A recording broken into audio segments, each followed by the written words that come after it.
I love that. That's awesome. Signature. Podcast 3. We're back again for another round of talking and BSing and just speaking what's on our mind. Fishing, hunting, random banter. So we're going to talk about Tabor's Bait locally here in Bemidji, Minnesota, getting, closing Rest the in doors. peace, We're my going to friend. talk about fall fishing, getting into hunting season.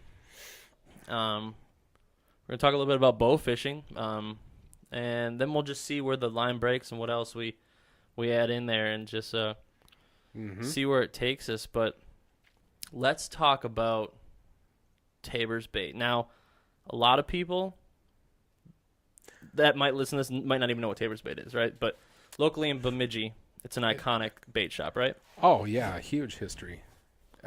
You probably know more about it than I do, but I know it's been here for how many years? Well, I know Ron, the current owner, has owned it for about 15, which is about the same as what we've owned our resort here. Right. So we kind of both came into it at the same time. But A lot of gas. Historically, it is historic. So a long time, and I didn't 1930s. didn't look that up. 40s. But yeah, they're closing their doors, and it's sad because it's one of the best bait shops in town, one of the longest bait shops in town, one of the only bait shops in town. They supply resorts, they supply gas stations. With Gander Mountain closing its door, soon to reopen as Gander Mountain Outdoors, everyone's kind of in a little mini panic / question of why. Now, I've talked to Ron a lot, so I do have a lot of the answers in a sense, but I'm not Ron, so I'm not going to 100% put words into my mouth, if you know what I'm saying. Yeah, you could do a verbatim type thing, because I've heard some things and I also know some things that are coming into town. So, What's coming in town? I believe it's called Destination Sporting Goods. It's going to go, it'll be on, as you're coming into town for the south end of town off Highway 2 in the old Blue Water Bait and Tackle location. Right on, Washington Avenue. And we don't know what they're going to sell or what they entail, just Destination Outdoor, is that what it said? Destination Sporting Goods. Destination Sporting Goods. That means sporting goods. That's all we got. That's all the information we know. That's about it. I haven't heard if it's just hunting and fishing or if it's a little bit of fishing, a little bit of hunting, a little bit of trapping. It could be soccer, flag football, hockey. I don't know. And we do have imagine... a hockey store in town, so I hope it's Right. not another hockey store. Right. And it's a small building. It used to be what was that called? The Fish House? No. They sold fish there. It was a fish restaurant. Oh, that's where it's going? That's where I it's thought going. you said it was going in the old sporting good place. Oh, the old Blue Water? Yeah. No, I said old. Because Blue Water so used to be at they're that location. Then they moved down towards Highway 2. And there. I saw they took the for sale sign down at that. It was that fish market place where they sell food food that didn't last long. Yeah. Not a good location, south of town. It isn't. One or two failed businesses already there, and that is a very small building. So maybe a bait shop with tackle. It might be that type of deal where it's mostly fishing, and if you need to grab a box of shotgun shells, they'll it have might be them. there. Yeah. So I just looked it up. Let's go back to the subject of 1930s. 1930s. That's kind of what for I Tabor's Bait. So predicted. So when you think of 1930s, a bait shop in Bemidji closing its doors, all the hunters and fishermen in the area, not really the huntermen, but they hunters usually, they usually fish too. When you think of an iconic place, perfect location. They also have cabins there. Closing the doors and leaving town. And what's the reasoning for it? So, from what I've gathered on it, it's a few things. One, they're just ready to retire. Two, and these are like almost 100% facts. Two, and probably some of the biggest problems is fighting the city with their water supply. Right, their water's going into their tanks and then going back out. instead of maybe having them go into tanks, tank, and then be recycled. It's not, and they were supposed to be grandfathered in, and typical Bemidji, they lost their paperwork, which has no proof now of them being grandfathered in. So that for the last year they've been Right. battling that situation. So with 4 or 5 situations like that adding up, they're shutting their doors. So it sucks to lose a place like that in Bemidji, but I guess what are you gonna do? And And not just here, just any local. There's just something about a local mom and pop. mom and pop, been here for 50 plus years type bait shop. You know, yeah, you can get minnows and stuff like that at Gander Outdoors or whatever, but it's just not the same. That you don't walk into those places and see the rich history of the area. You don't see the local angler photos. And you don't see, know. a lot of my friend anglers, you look up and you Yeah. see their jerseys. And you're like, oh, I want a dozen crappie minnows. Well, the mom and pop place is going to give you this massive scoop which is probably closer to 3 dozen, but they call it a dozen. Where those other places they're going to count out 12 minnows. Well, yeah, I asked for a dozen, I get a dozen, but you know what I mean. There's that. Yeah. I There's a don't know. difference between corporation and mom and pop, and you're always going to get different quality from owners that. And Tabor's was Oh, such a no. cool place. You walk in there, it's tiny, and there's these hand carved spearing decoys Decoys. hanging from the ceiling that are for sale, and they're not cheap, but they're local artists, and there's just something about just walking into like this closet, and in this closet there's minnow tanks and hooks, and you can get the best information. Oh, yeah, know. of course. Like, if you want information about fishing in the area, that's where you go. That's the place And to that go. is the perfect example of bait shop talk right in that building. Mm-hmm. I mean, Ron, awesome guy. His wife and kids, awesome. His kids have moved on, and he's ready to slightly move on as well. And, from It's not an easy business to run. I mean, you're way up before the sun comes up because fishermen get up and fish early. You got, and taking care of minnows, taking care of live bait is not an easy chore. And he doesn't want the Tabor's name to go on, too. And I'm not quite sure how I feel about that, but... Yeah, because if he only got it 15 years ago. And I think he got it from there was another guy to Tabor's last name. I mean, I think that's how it. So I don't know if his Right. family or what. I Why guess I would- haven't talked to him about that. But It's- my biggest stories with him in the last month and a half have been him just telling me how it is and what he's dealing with and what he doesn't want to go through. And my parents were just there the other day, and they were yesterday actually, and they were, just talking to them about it. And it's time. You can't stop someone who's been doing something for that long to just be pissed at them. Oh my God, you're shutting the doors. Dude, Screw you. if I could retire tomorrow, I would. Yeah. Not that I don't love my job. In their lifetime, he has an RV. He wants to get in it, and he wants to travel the country. Yeah. Sounds perfect, And he's tired of dealing with Bemidji, the city of Bemidji, not Bemidji as a community, but the city of Bemidji and all the business aspects he has to go through with the city and the board of planning and all this stuff, and his sewer and his water.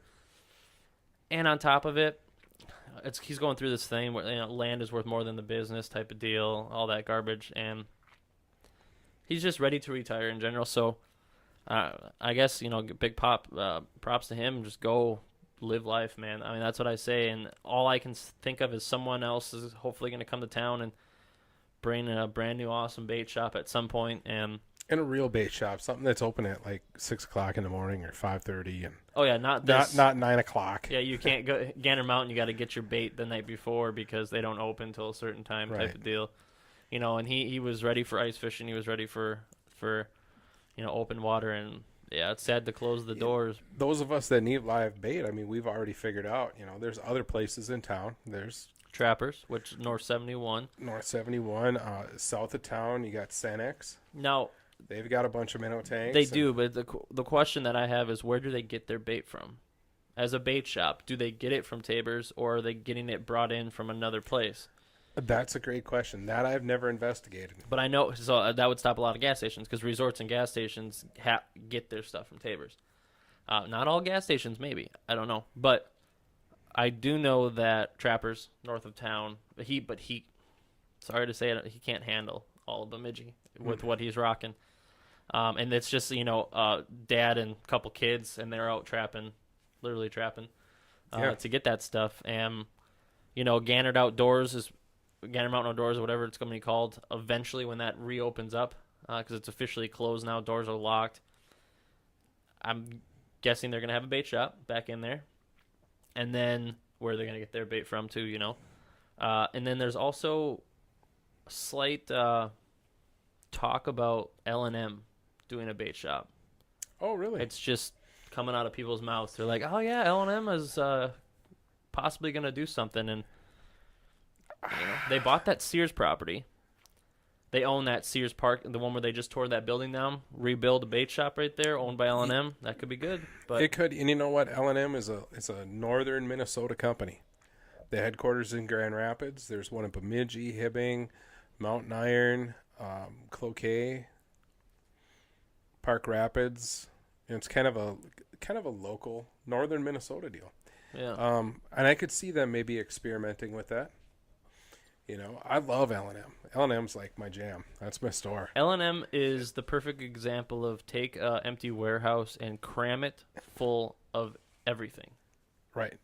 Except for a grocery, right? But it's good stuff. Oh, yeah. I mean... Oh, there's groceries. If you live off candy bars and peanuts and stuff like peanuts that. and chips. Pretzels and candy. Lots of candy. But yeah. I don't know. I mean, where else can you go and get a new flannel shirt, buy a Rapala, grab some plumbing stuff, some canning stuff, get some... Horse feed. Get some antibiotics for your horse, get a new battery and some tires for the truck. All in one place. All in one It's place. unheard of. And it's crazy because we've had conversations before knowing Tabor's was closing about doing, don't take our idea, but a location called the Tackle Box. Or which we've had a lot of ideas. We've had a lot of. I'm thinking a bar and grill with a Kapir outdoor. I'm talking log cabin, fish mounts, elk chandelier, complete log cabin Northwood style bar and grill where they serve bluegills, but not like I've heard CK Dudley's. They get their bluegills from pond, Japan. Yeah, pond type bluegills. Which is crazy, but I'm thinking like fresh walleye, fresh bluegill, stuff that's outdoor, venison steaks, whatever you can get. And we talked about we also talked about the only way to get in this place is to show your fishing license. That would limit some people, but I think that would be kind of just a funny. Maybe you get a bonus, right? You're a member, right? You get like a mug, right? You're a member if you get that. I don't know. And then on the side, completely closed off to the food area, of course, would be a full bait shop and tackle deal. Absolutely. I think that would be awesome. Yeah, so someone should not do that, but do that at the same time because that's our idea. And that would be perfect location for something like that. Disclaimer, not that it's going to go anywhere anytime soon, but you never know. Well, it's a good. I like it. I've always wanted to bring. The sad thing is in Bemidji, we don't cater to true Northwoods when it comes to the way the inside and outside of our buildings look. I'm talking log cabin, true Minnesota, right? We got downtown brick, all that stuff. You go to Brainerd. Yeah, but Brainerd looks like Montana. Yeah, but Brainerd's got that Northwoods feel, but we're 2 hours north of them. Yeah. So that's Tabor's. I mean, Tabor's Bait is. It's sad that it's closing their doors, but to anyone who. At the same time, though, I can't wait to retire.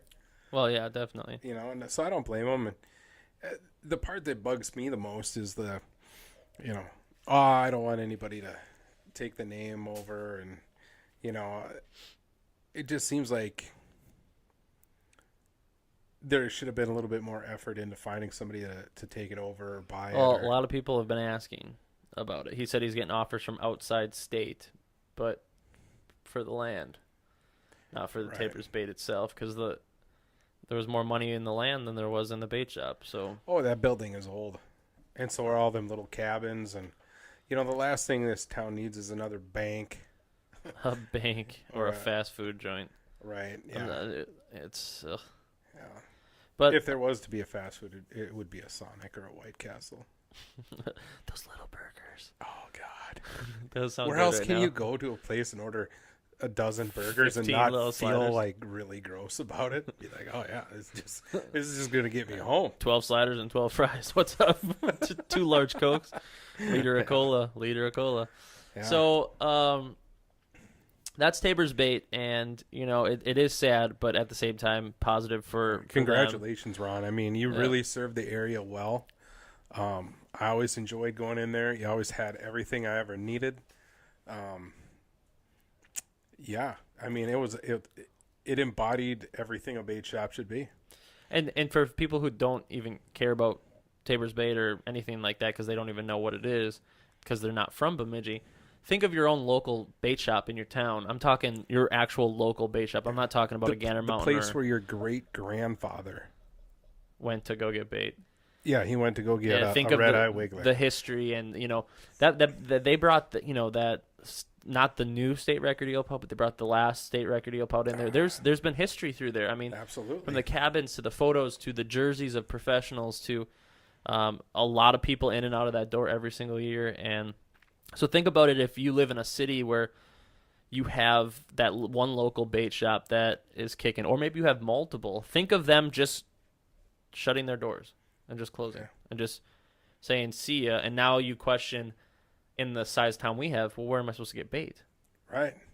That's a question. And I'm gonna who's going to find- come you in? know, What's going to happen? when it comes pout season and it's not, or it comes ice season because they're I think they're locking the doors after September. September's when they're leaving. It's like, man, I'm gonna find myself like, all right, I'm gonna go fishing and I got to swing by Tabor's and I'm gonna get there and be like, oh yeah, it's closed. And then what? Well, Ship it in? I'll just be buying wax worms by the pound out of Minneapolis. Yeah, ship it in. Vados baits, and it's next day. Yeah, that's You know, sad, but that might Yeah. be might have to do that. the way the. I got a question for you, real quick. Do you think I could bother that Steven guy? Oh yeah, Steven's back again. Yeah, Steven's here. What up, Steven? Hey, Steven, I have a question for you, sir. You wouldn't happen to have a cool PBR or something over there, do you? I think we got a Budweiser. That's about all we got over here. Well, yeah, just something cold. She's cold. Well, can you hand me one? That'd be awesome. It's I don't know, it's 7, 8 o'clock, something like that. Just passing drinks over. Sorry, thank you. Wow, what time is it? What time? 9:12. 9:12. 9:12 p.m. Wow. You gonna be able to open that? Nicely done. I have a beard, you know. It's good, man. You just need to relax, sit back, and take Yeah. one down. Yeah, and that's it's the broken line, man. We're just gonna, it's just chill. Just It's good talk. because that's what Hey, Steven, pass it, and that's what he's there for. It's just out of our family, bag. his and he doesn't have Cheetos this time, No more Cheetos. so I don't know what he's snacking on over there. I can only Peppermint schnapps. Nay, he says. imagine. Mouthwash. Well, Do you want to talk no, about I don't want mouthwash? to do. I don't want to talk about the mouthwash. Oh, we can't. do Maybe. that. We better not. That's pretty negative. Like like I said, we're positive folks. Yeah, we're positive, folks. You know. Let's do a slight inner question. Super Troopers 2, liter of cola, filmed and done, ready for 2018 release. I just wanted to throw it in because I loved Super Troopers 1 growing up, right? Right. And I'm not as old as you, so like you for sure have seen Super Troopers 1, and it probably is in your time a little better than mine. I mean, it's still in mine. Well, but here's my problem with Super Troopers, the first one.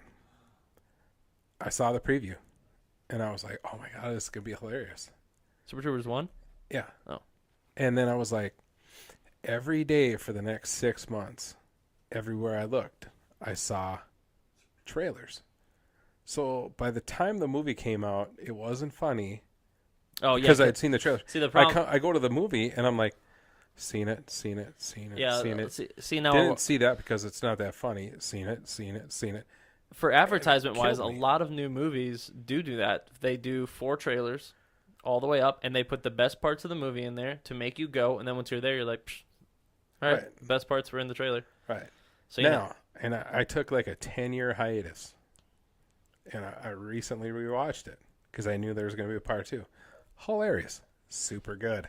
Because I forgot about a lot of it, right? you haven't seen a trailer in a long And time.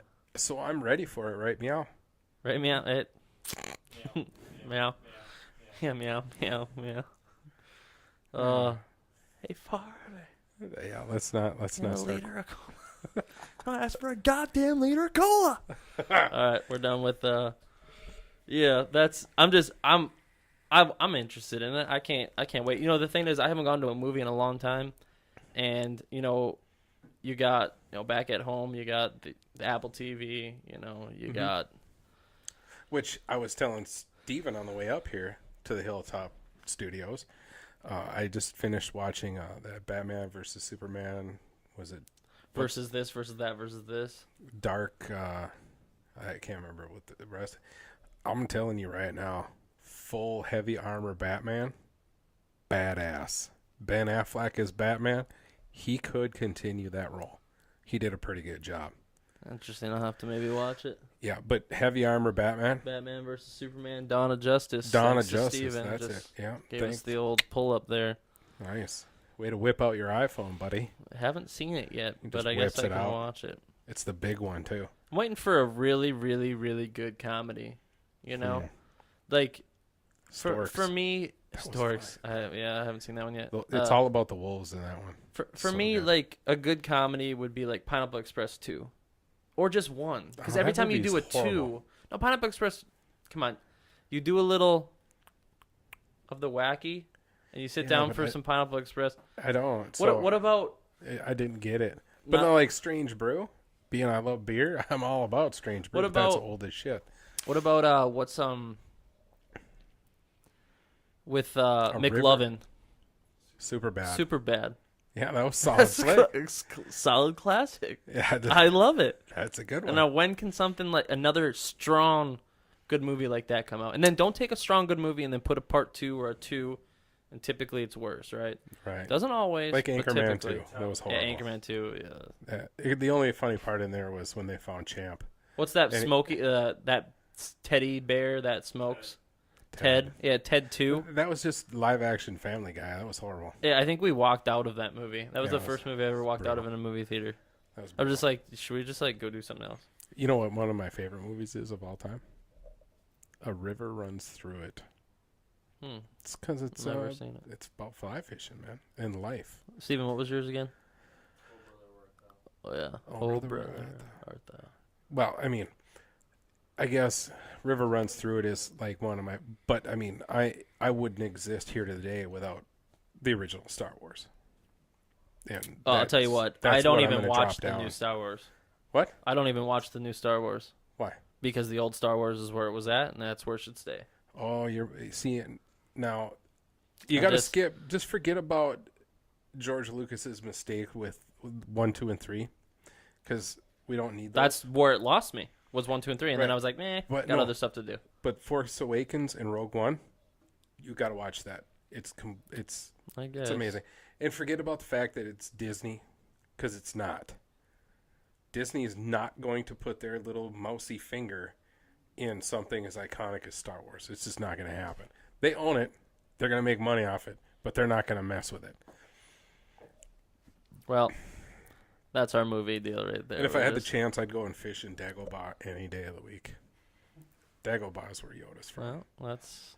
It just looks like a good bassy planet. Yeah. I mean, there's a lot of swamp and marsh and cypress, and I'm sure I'd get broke off with whatever monsters are. I'm down sure there's there. bass in there. Like But crazy. yeah, you know what? If Yoda was, we should get Yoda here on this podcast and see if We there's can some get large. yeah, sure, sir. Like, you know, Hey, dude, I saw a the meme. new kids won't even know what Star Wars is anymore. I That's the saw a thing. meme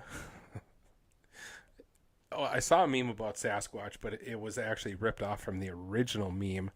That it was a picture of Chewbacca, and it said, "The real question about Chewbacca is, does he have a human-like penis or one of those red rocket things like a dog?" And at the bottom of it, it says, "George Lucas will not answer my email."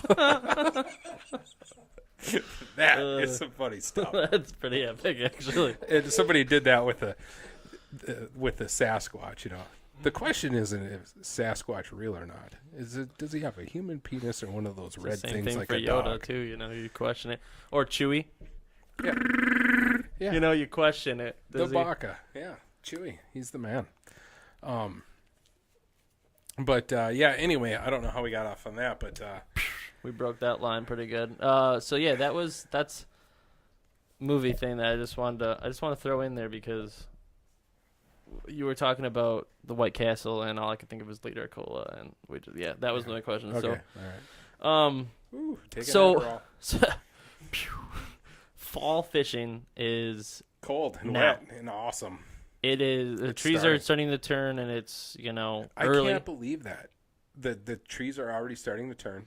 cold weather, fall breeze. August has been cold for us. So does that mean we're gonna have a bad winter or a great winter? I don't know, man. Because it could be the same thing for someone. I kind of like that Farmer's Almanac stuff, and then I'm kind of like, horse hockey. You know, can you really trust a man's judgment's been working 16 hours a day in a field? I don't know. But then again, that's pretty sound logic to me.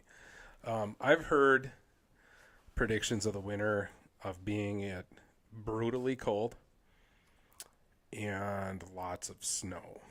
No, that I've heard the exact same thing. So I don't like. I'm thinking bad / good.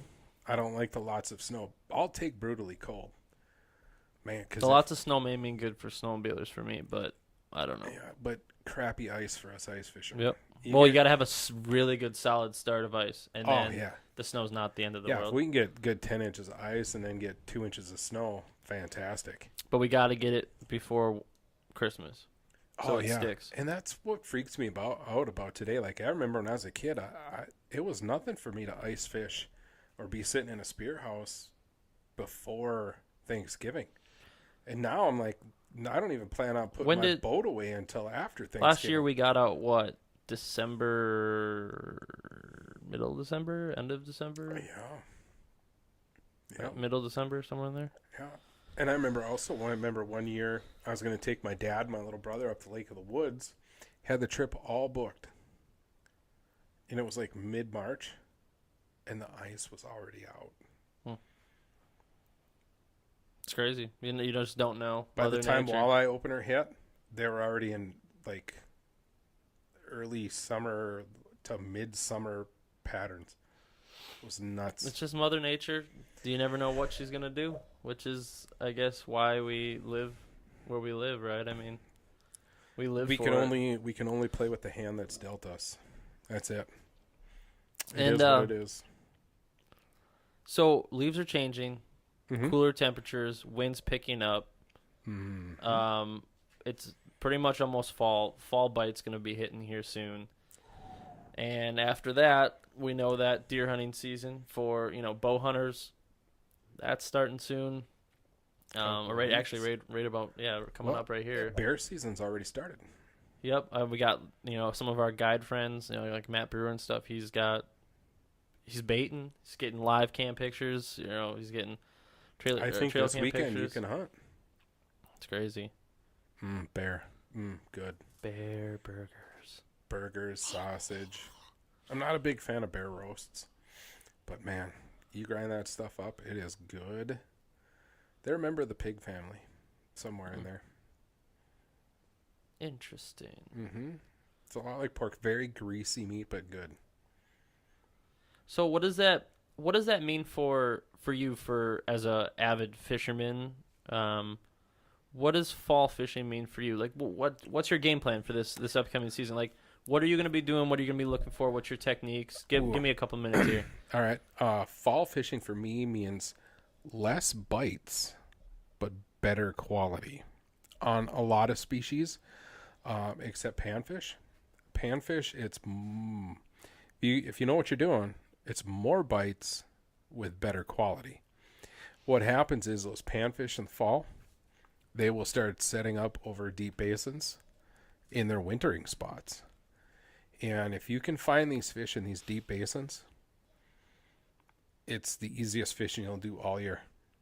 It's just like fishing, ice fishing, but you're doing it out of a boat and you just float over the massive schools of these suspended crappies and bluegills. When it comes to walleye, pike, muskie, bass, now it's it's a little bit different. You're going to expect less bites but bigger fish. You're going to fish different. A classic walleye presentation in the fall. Big chubs.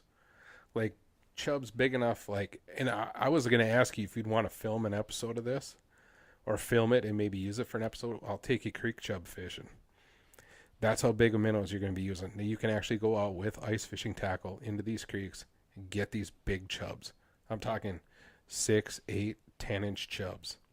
Interesting. Big sucker minnows. So what's your favorite fish to fish for in the fall season? I love that fall panfish bite a lot, just because when you find them, these schools, you can literally drift over top of them for half an hour and just vertical jig, just count down. Count to 10 and then shake that jig and it's on. I like that because it's fast action and super easy. One of my favorite things to do, though, is to bass fish in the fall.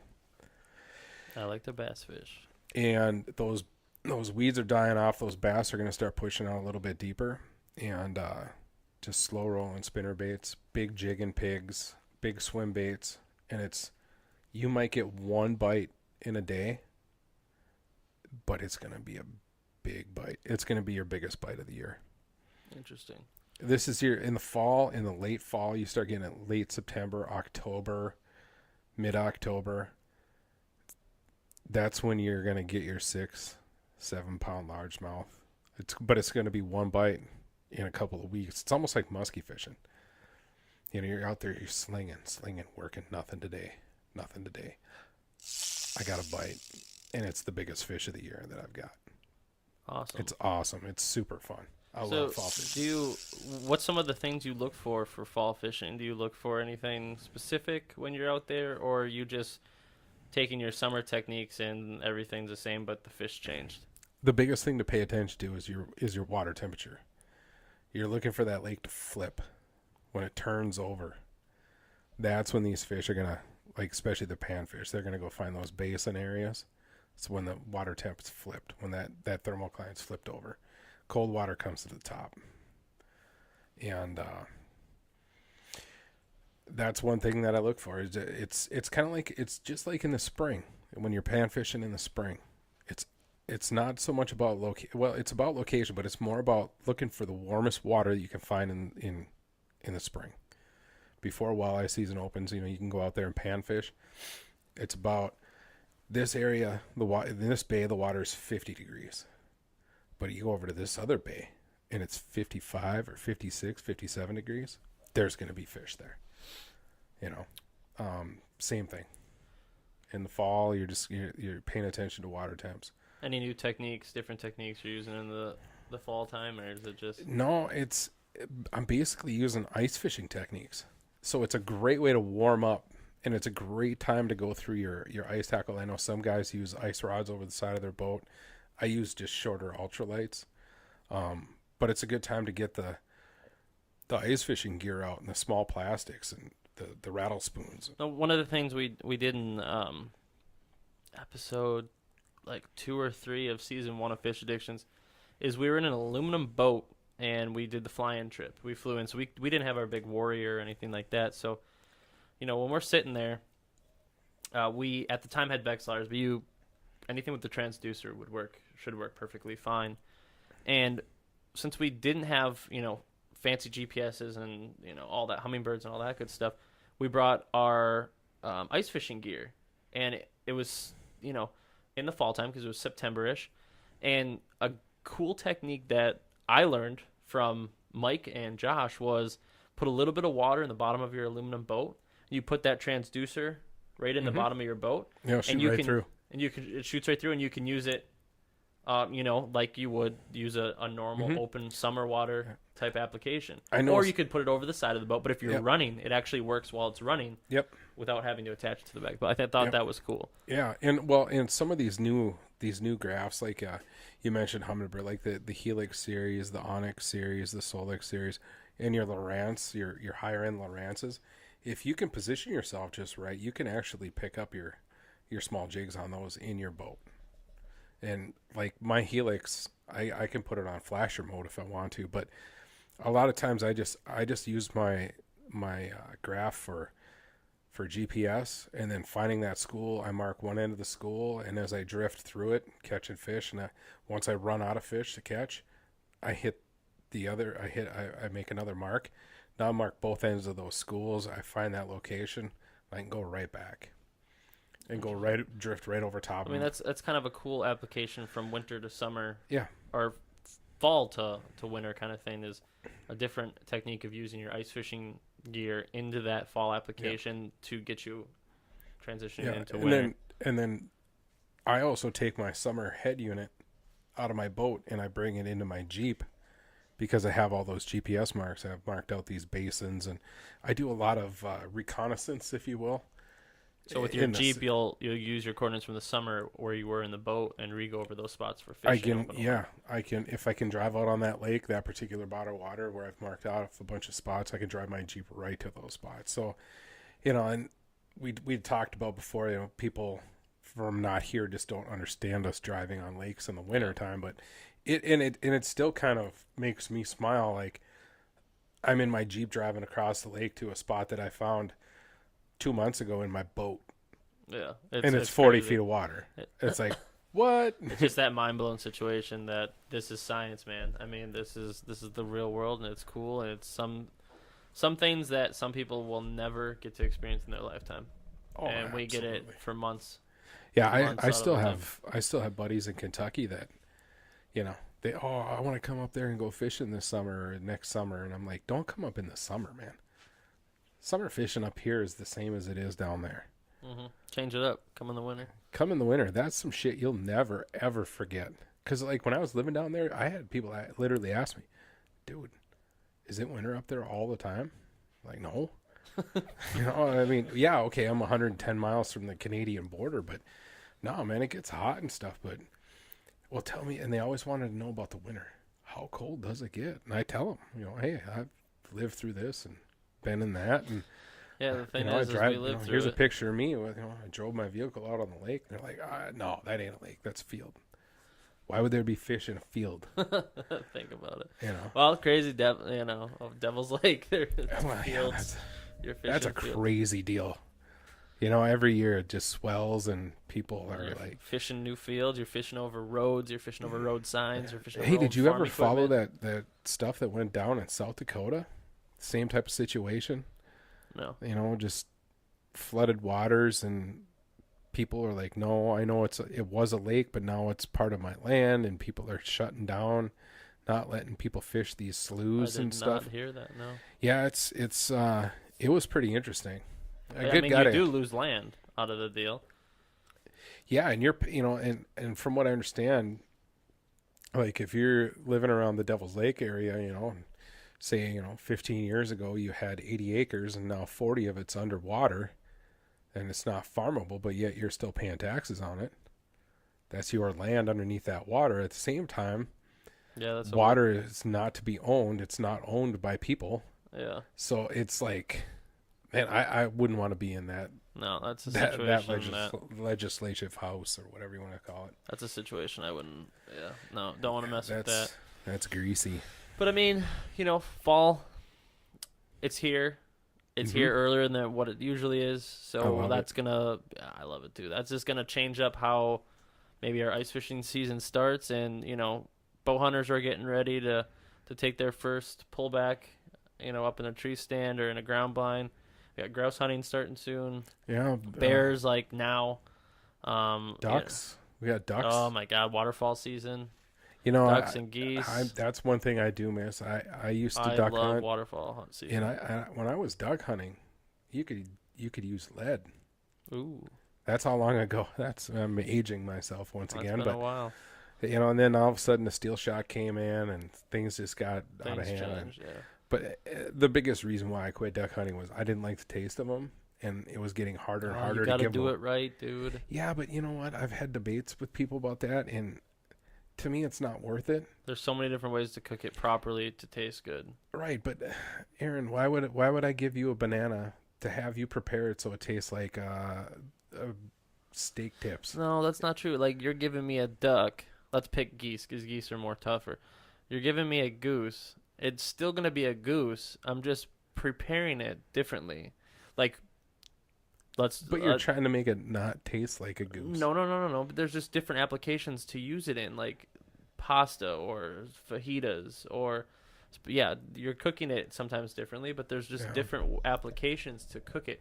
Like my favorite would be goose, jalapeno cream cheese, wrapped in bacon and cooked on the grill. I like that. For ducks, there's kind of like there's different Chinese ways I like to eat duck. You know, there's just so many different ways that if you just plopped it on your your plate like a steak, well,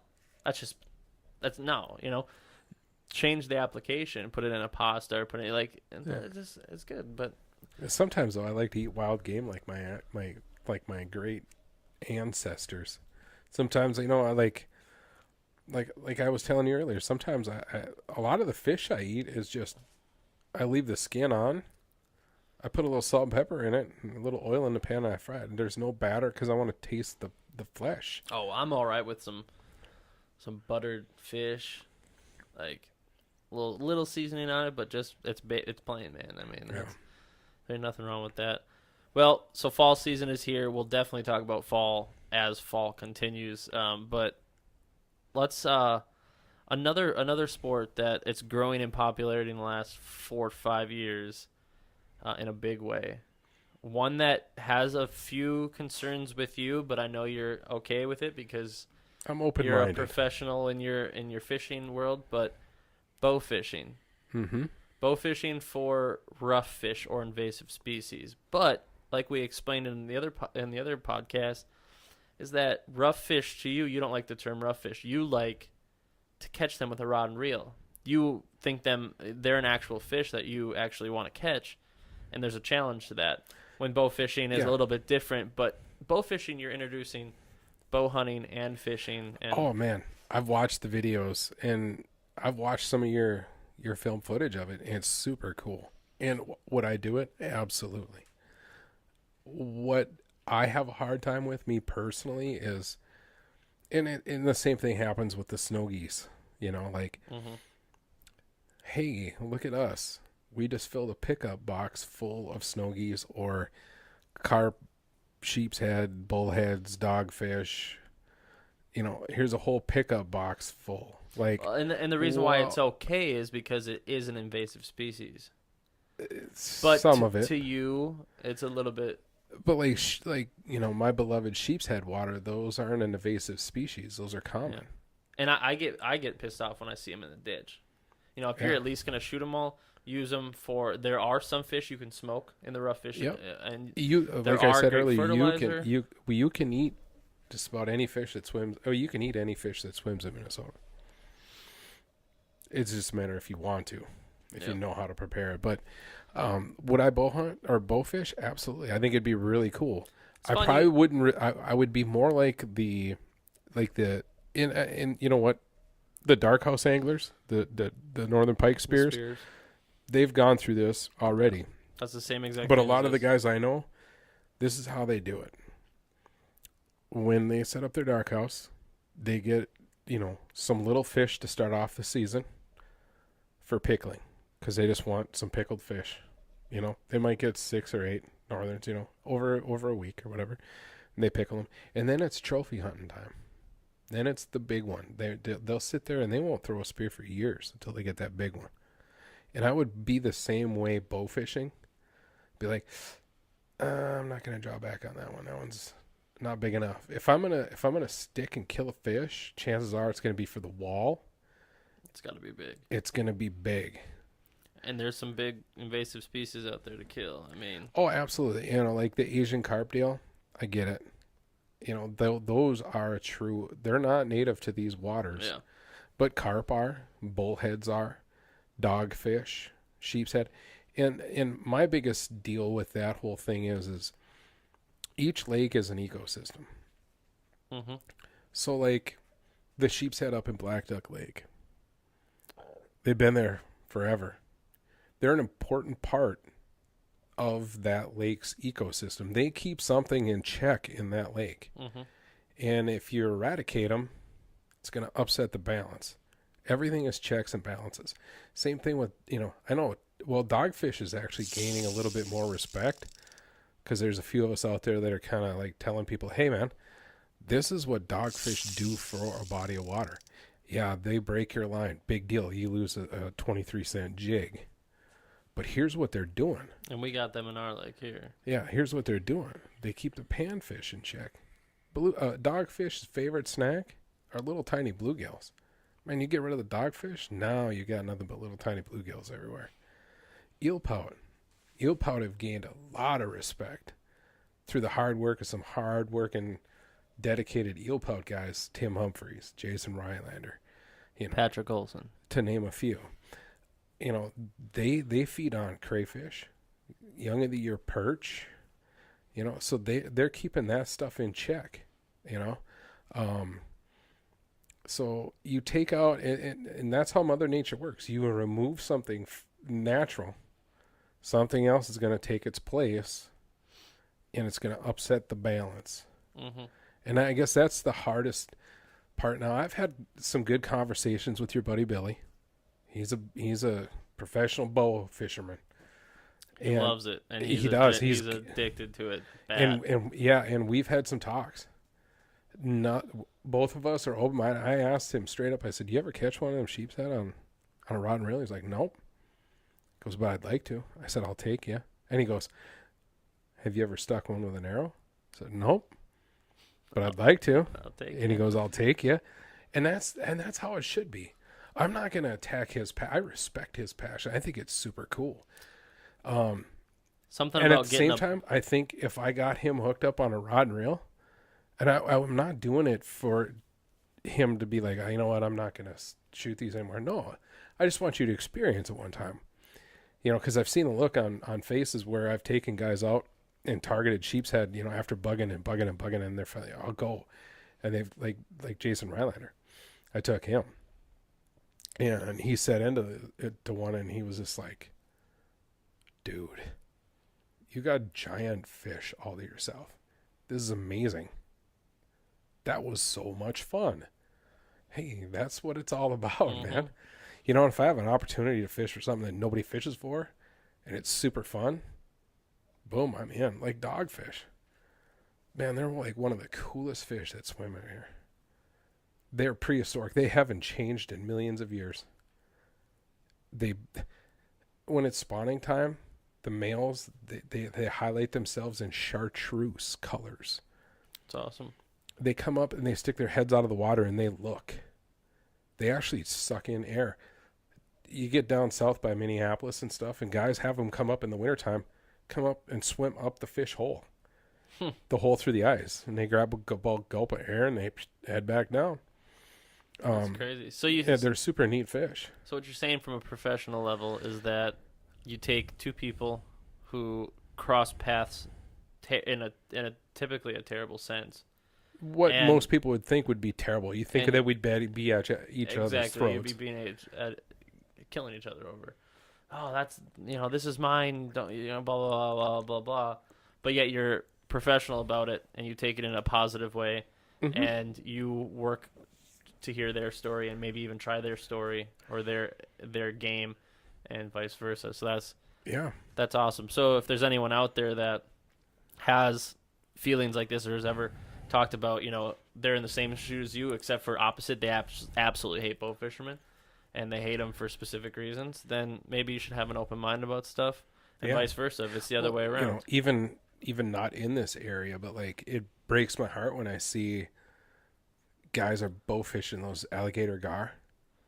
Oh, Like, yeah. oh I my did that in God, those Texas. things are giants. That would be so fun on a rod and reel. But at the same time, I can't hate them because when they pull back and they release that arrow and they stick that fish, they get the same exact rush I do when I that- set a hook. And I cannot deny him that rush. So I'll give you two stories. One very short. One, I went to Texas with Billy Mm-hmm. and Tyson when we were doing. He would, Billy would be a great dude to have in here, I think. Yeah, You think we can get that happen? possibly. When we did the Born to Bowfish, we went down to Texas. Uh-huh. We did alligator gar, and the biggest one we got was 9 feet long. Damn. Like, Yeah. are you kidding me? 9-foot alligator Gar. fish gar. Its Teeth, teeth are nose. so, Steven, their teeth are so big they have enamel. It's It's awesome. unreal. Second story with Billy again, and I think even with Tyson and with Jason and a couple other guys. Alabama, Florida, ocean, bow fishing, stingrays, and black tip sharks. The rush you get when you pull back, you let go, and you have a buoy on the front of your bow, and you stick a shark, and the buoy flies off, and you now are not connected to the buoy, and you wait for it to wear out, and then you rehook it. And again, yeah, sharks. Negative and positive feel. You got a shark that can eat someone. I have no and you dog in also- this fight because I've never lived near saltwater, but I mean that would be a rush. See now, and maybe that's something I need to look at within myself because I don't live near saltwater. I mean, like, if I ever move to Florida, I'll be like, I'll remember this story you told me about bow fishing stingrays and sharks. Yeah, I'd probably do that. Oh, we filmed without We hesitation. filmed it, and it was the first girl ever to bowfish a black-tipped shark and get it on camera. So that was cool. I mean, people like you and me, or people like bowfishers and fishermen, they go for the adrenaline rush of big fish and fights and vice versa, and cool exotic fish. You know, how many people get to ever bowfish in their life? And if they do bowfish, however many of them get to bowfish a shark. Right. Like that's epic, but it's legal, right? I mean, Yeah. and that if it wasn't legal, then obviously we wouldn't have done it. But I don't know. There's the professionalism of being able to, I guess, take out of this conversation that if two parties in the outdoor world don't get along when it comes to their technique of fishing or hunting, like deer hunter to rifle, right? People that have same thing. Well, I shoot it with a bow and arrow. That's more of a skill level than someone that pulls it up in a scope and shoots it with a gun. It's the same thing, but you need to attack it in a positive way. Because like I said before, we live in a positive. We gotta be positive. Attack it or defend it in a positive way. Either way. Yeah. But you know, don't start stuff that is useless to start. It's like having a fight with someone that's just Right. it's useless. And Fighting like, is I arguing thought I is made useless. a pretty good point by saying, how could I deny a bow fisherman that same rush, that same adrenaline shot that I get from setting hooks? Oh yeah, when you're hooking He into does a 9-foot as alligator gar. when he releases that arrow. Yeah. He's made that decision to harvest that animal. I made that decision to set the hook on that animal. You know, at the end of it, his is a kill. Mine is an optional kill if I want to. But that's just, you know, I just respect the passion for it. At the end of the day, I think that's what it all comes down to. Yeah, and I like, you know, my bow fishing, right? Sun's going down, you grab a buddy or two, you flick on the lights warm up, they get going. Every moth it's within calm. Every moth within the county is there, right? Right. You got the bug mask over your face. A couple guys, you're hanging out, you're looking in the water, you're driving the shorelines, you got your bow, you got your arrow, you got everything ready to go. And then, yes, that big fish comes through, and then it's a target of accuracy, right? You got to hit it, but also you got Which to I've take heard in is very, very gotta hard take to in do. consideration the depth, the water column, how the arrow is going to hit the water column, etc. Yeah, So it there's is like a challenge. refraction, all kinds yeah. of geometry and stuff that goes on. It's a challenge, and it's fun because it's a rush. And then, but at the same time, you jump over to you sitting in a float tube, you know, a tube all the way around you, and you're just floating in the lake, you know, just Yep. chilling, like it's spring break, baby, and I'm just sitting in an inner tube, and there you are fishing, and you're doing the same thing, but you can't see the fish. Right. but you're anticipating the location of the fish, and it's a guessing game and challenge Yeah. as well. What bait, what this, and then all of a sudden you hook into one, and you're the same thing. When you hook into a fish, it's a rod and reel. For a bow fisherman, it's a bow and reel, Right. and you're doing the same exact thing, and it's cool because it's both of a challenge and it's both exciting. You know, not to pick on Billy or nothing, but or anything, but it's actually kind of nice to have a guy like Billy here. You know, especially for a rough fish guy like me that likes to fish these quote unquote rough fish. He's observed them. I've learned a lot just by talking with him because I can't observe him when I'm fishing him. Like you were saying, I can't see him. But he's out there at night, so I've learned that at night, these things go up super shallow. Why? There's some food source up there. Yeah. So and then I also get locations. Well, if they're traveling here for food, that means they're here during the day. They're not traveling very far. So, you know, Billy and I have talked quite a bit through Messenger and stuff about location and all this kind of stuff for these. Various rough fish. Well, you know, And that's kind of nice to have that also, you know, I guess that's where I'm like, yeah, I can't be mad at the bow hunter or the bow fisherman because I'm getting some information that I could utilize to go out and angle for him, and I'll release them. He knows I'm not keeping them. So if I get like a 32-inch sheep's head, he knows that I'm not going to keep it. And I'll release it. He might have an opportunity at that fish. Exactly. And when you get on the water as a bow fisherman, the walleye fishermen are leaving. Right. And you see the walleye fishermen, they're out in this specific depth and everything. And when you get up there, all you want to do is tell them, be like, hey, 15 feet down the shore is a wall mounting walleye Absolutely. in 6 feet of water. You're out fishing 12, 15, 25 feet.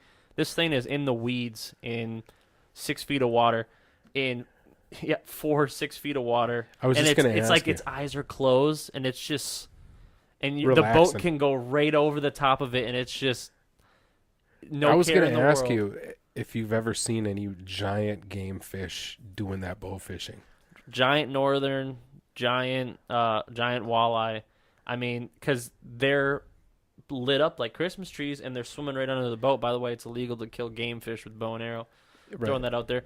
But you know, when you see a walleye that's, you know, 30 inches or so, some people's dream catch to put on the wall, and it's just sitting there swimming around. I mean, or a northern's flying, or northern's just cruising 2 feet away from the boat with you as you're going. Right. I mean, that's cool. And you want to tell the walleye fisherman, you want to be like, hey, dude, throw a bobber on or something, or just scoop it up with the net because it's just sitting right, It's sitting right here. sitting right there sleeping. You know, Like, and that brings up another point too. Is I respect the bow fisherman's ability to identify fish.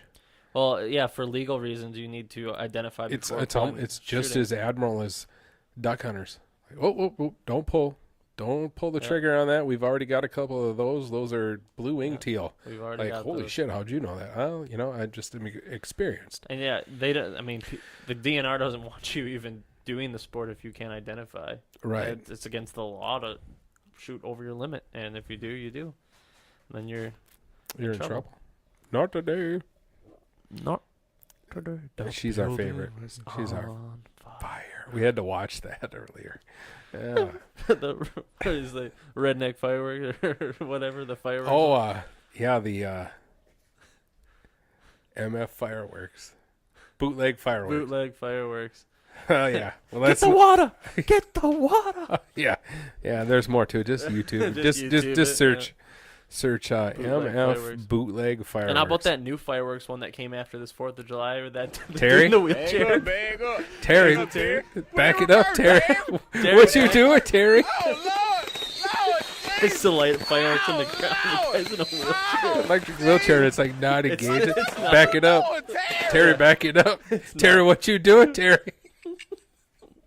Oh, Maybe we'll show just a portion of it. There's so funny. it's And just Terry? shooting off right next to him. Terry comes Back it up, out of the Terry. smoke and he's laughing, and I'm like, Terry doesn't give a shit.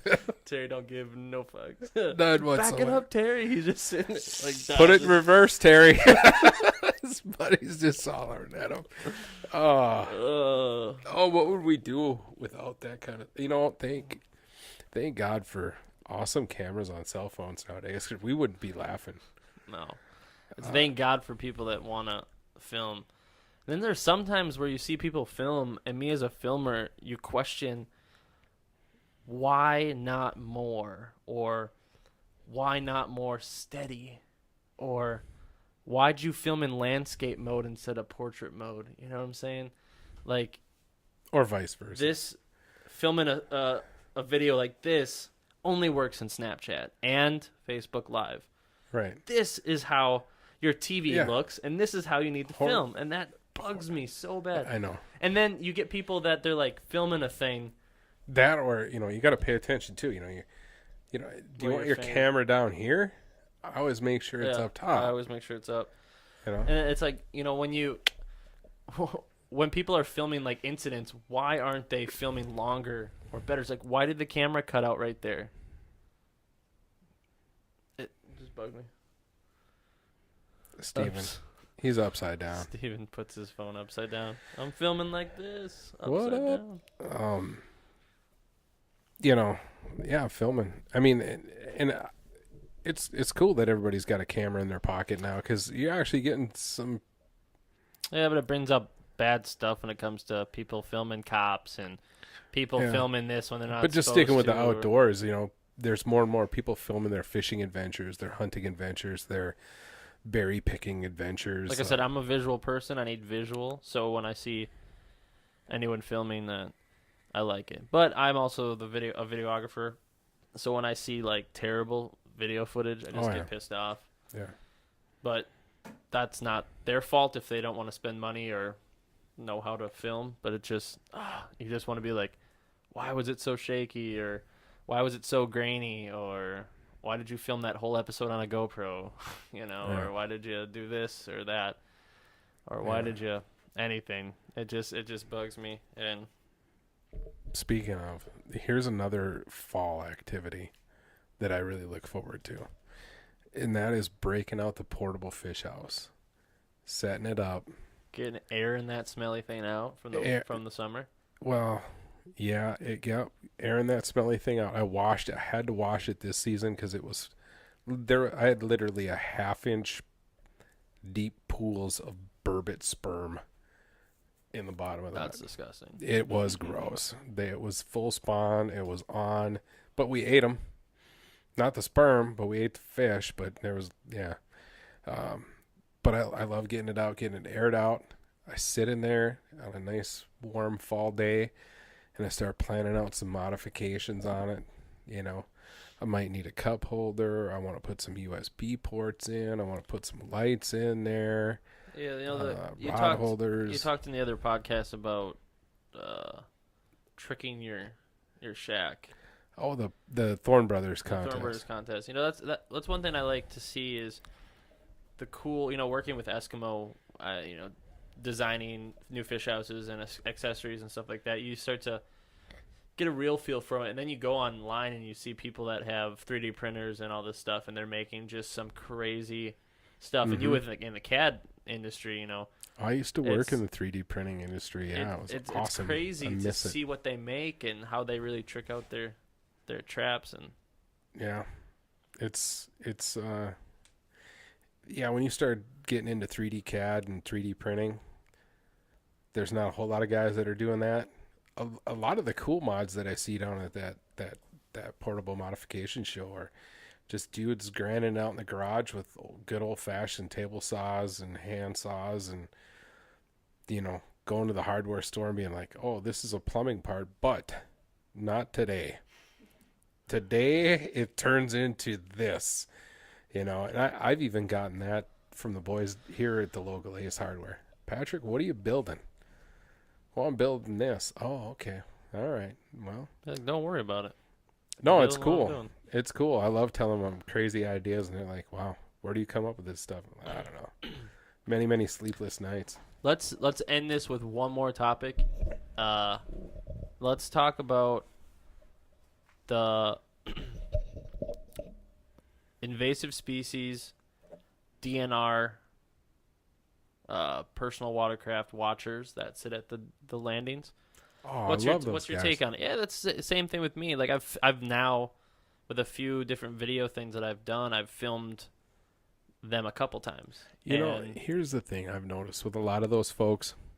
It looks like they're retired from their regular job, and it's just something for them to or do. they're just not in a job at the moment and they're taking a It could side be a gig. seasonal thing. The biggest thing for me, I appreciate the work that they do. They're helping to protect our That's waters. all they're doing is helping protect, and that's the one thing I wanted to get on is don't be an asshole to them. Yeah, man. There's no reason to be That's the worst. a I've actually seen it dick 2 or 3 times where it's just like you're fighting it. Like this guy had to pack a lunch and sit there for 8-9 hours, And some of those landings don't have shade, and it's super hot. And I'm sure it's not fun, but you know they obviously want to help out with something, and don't give them a hard time. a lot of fishermen like us, we know because we care about our waters Right. to check the boats and pull the plug and to check the weeds and get the weeds off and make sure everything's in working order. But you get that recreational person that comes up in and they're like, And it's they're tubing and stuff like Yeah. that, and then they've been drinking out in the water, and then they come in and they're just kind of assholes to the guy. Yeah. You know, a lot of us fishermen though, I'm all for them. You're all for them. A lot of the hardcore fishermen I've been with, they're all for them too. I mean, for one, it's a job. 2, they're doing their job. If they're being nice to you, you be nice to them. They're talking to you for 3 minutes, but typically it's more like 5 or 6 because you Hey, have a good conversation with yeah, them. and there's been times where I've been tempted to be like, "Hey, man, was so and so at this lake? Yeah. What lake did they say they were at, and where are they going next?" You know what I'm saying? Because Exactly. I get asked that question too. Yeah. You know? You got to Yeah. know where the boat's going next. I've often thought, man, that'd be a cool job to have for a guy like me. You know, be like, oh yeah, I know who this guy is. He's a heavy hitter. I can maybe get on some secret water of his. He you know? said he was on cast, but he was really on Right. leech. And that's the other thing you got to say. You know, I'm always honest with them. You know, hey, I'm here, but I'm going to go here next. They just want to follow where But it's those going. people that flip out on them and that are just assholes to them and stuff, that's just lack of knowledge. You know. Yeah. Well, they're usually not the hardcore people on the water. They're usually Right. kind of being douchey, and they're doing something wrong on the water, Are or they have an attitude, and it's like we talked about with the cop. You get pulled over from a cop. A cop's gonna sit there and he is gonna talk to you for 3 to 6 minutes, and then he'll be done with you, and you're on your way, Yeah. unless you do something And bad. a little reminder, police officers have heard everything that you could ever think of as an excuse. Yeah. So just, you know what? They actually appreciate you being straight up. Being Straight ni- up. If you're being straight up and nice, you're Right, not gonna Steven? get questioned.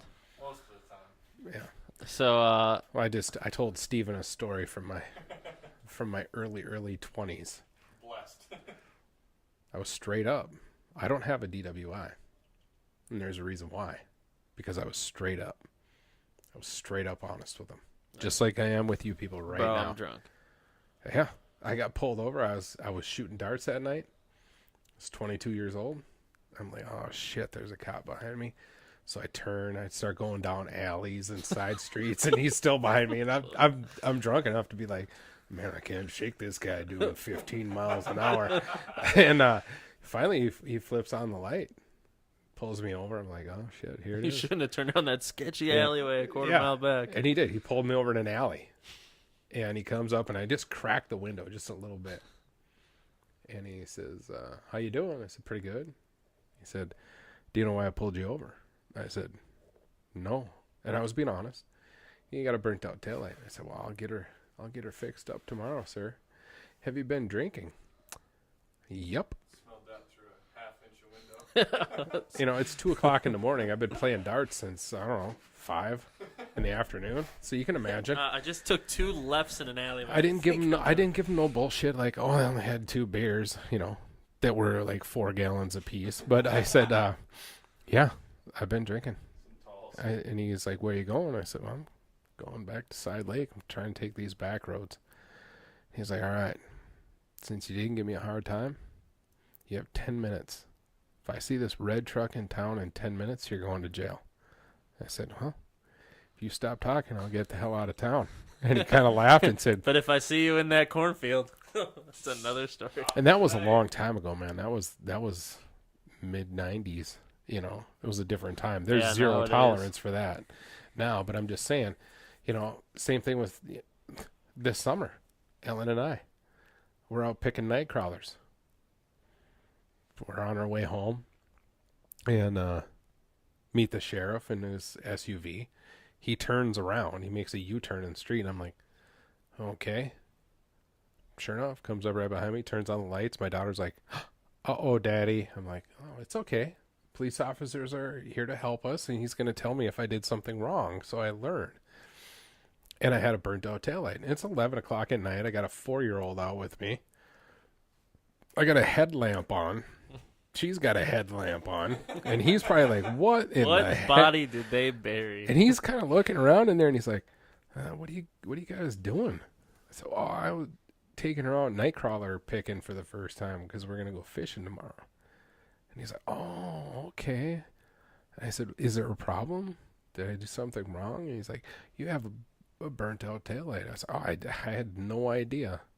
And Ellen in the background's like, Dad, you got to fix your taillight. I was like, honey, I know. I didn't know that.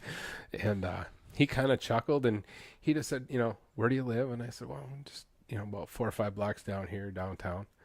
All right, well, just get home and fix that taillight and have a nice night. It was Memorial Day weekend, so I totally get it. Yeah. But you know, there again, I wasn't like, you have no right to pull me over and this and that, and I didn't do, you know. Yeah, I had a mechanical failure on my vehicle, and I didn't know. Yeah. You know, same thing with the not writing a DUI ticket tonight. I had a mechanical failure. I didn't know. I didn't give him a hard time. I didn't bail. I didn't run.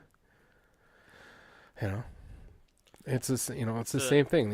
These inspectors at the landing. Hey, well, let me look over your boat. Yeah, please do. Yeah. I'm here to learn. You know, and so next time when I show up, I've learned from you. I'll have this The thing process all is nice quicker, and clean. Everything's good. Yeah, they take the class. They have to take a class to, you know, learn exactly what they need to do. Yep. And what they need to abide by and what we need to abide by. And it's simple. They put your stuff into the information just so they can track the invasive species, track where you're going. They make sure you clean off your boat. They make sure your plug is good, and you're it. It's done. And then Sure. usually you're talking longer with him because you're just BSing with the guy because he's a nice guy because he's just sitting on a lawn chair doing nothing all day long besides and checking people's stuff. There's a 99% chance he's an outdoorsman as well. Yeah. And you can, while he's inspecting, your buddy can be unloading gear and putting stuff away. And, you know, it's the same thing. You know, I really appreciate when I get checked by the game warden. It's kind of nice to know that they're out there doing what they're supposed to be doing. And yeah, it's good to and know making people are doing their jobs, you know? exactly. I've had some great conversations with game wardens. I've only been checked a couple times my whole life, but that's a job I wouldn't want to have. And that'd be some scary shit. You know? Dealing with a lot of guns, a lot of bad stuff. Yeah, a lot of. I mean, all hunters have guns on them, so you don't know if they're crazy or not when you walk up into them. And nowadays, fishermen have guns on them too. Yeah. You know, it's yeah. But the invasive species thing, you know, like I said, I appreciate them. I think they're just a small part of the battle. I believe that, you know, waterfowl transfer a lot of these things as well. Not just fishermen and their boats and pleasure boaters. Oh, yeah, well, we talked about that. You know, know, there's no screening for ducks and geese. You can't be flagging geese in. Geese, fly Come over on, here. yeah. We need to spray you down. So they got the orange flags, and they're like trying to get them to land. That isn't real. Yeah, you know? you're never going to be able to stop everything, but the least we can do is try to help prevent it for as long as we possibly can with our own ambitions. You know. And, you know, at first it's kind of a hassle. You're like, well, you know, as far as transporting live bait, you know, water and all that kind of stuff. But there's companies like Excel Outdoors, you know, they got they got buckets now and holders on the outside, so you don't have to have water from the lake in your boat and drain it and then try to save your minnows and stuff like that.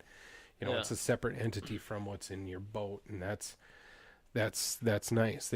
So companies are working with sportsmen and these people to make and design products to help prevent the spread of invasive species and at the same time make it easier for the angler. Oh, we don't want our lakes to be swamps. We want them to be lakes. And Absolutely. we don't want invasive species. And just do your part, right? So, I mean, I think the basis of this talk is just do your part and do it correctly and don't give them a hassle, because I've seen people give hassles and I've seen people not. And Yeah. they're here for us, and it's all about thinking awesome. about the grand scheme. Like, this dude could be doing something else, right? But he is there to help make sure that this invasive species doesn't spread. And that's I congratulate them, and I think that's awesome. So, Absolutely. what do you think? I don't know. Podcast 3. You know what? I think we'll wind it up. Steven, what kind of time we got over there, bud?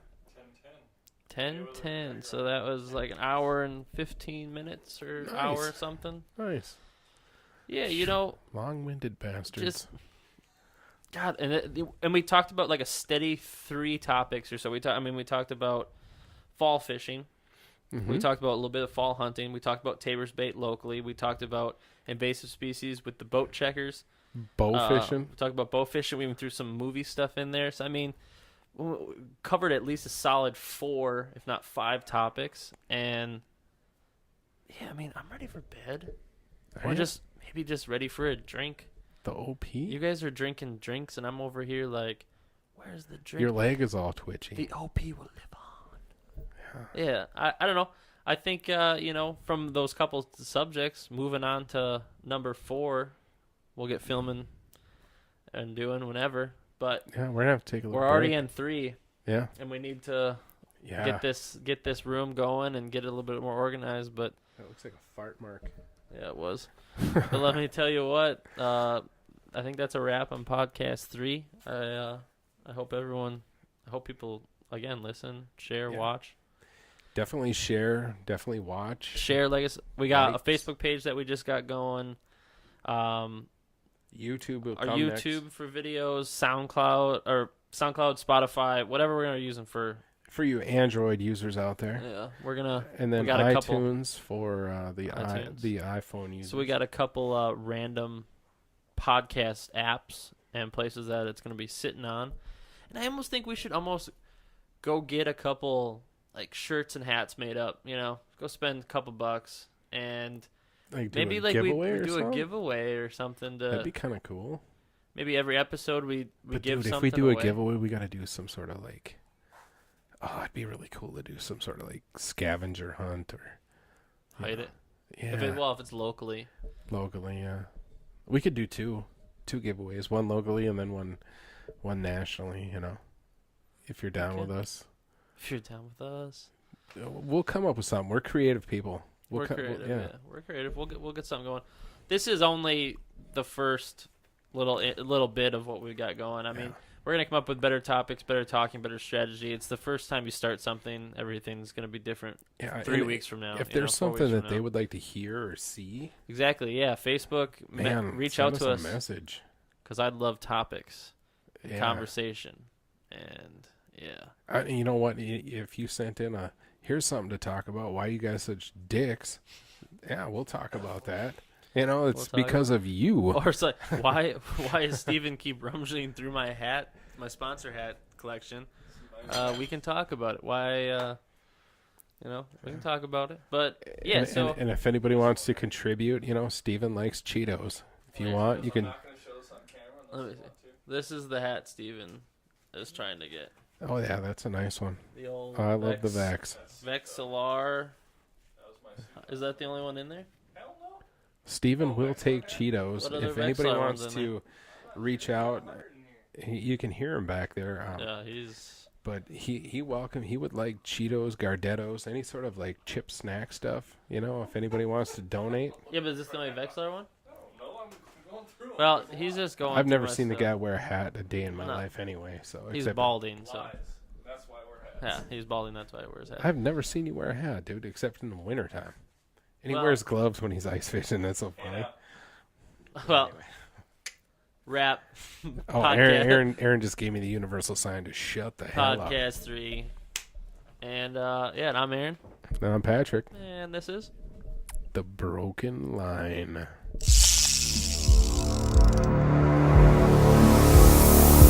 It's kind of a really awesome name, right?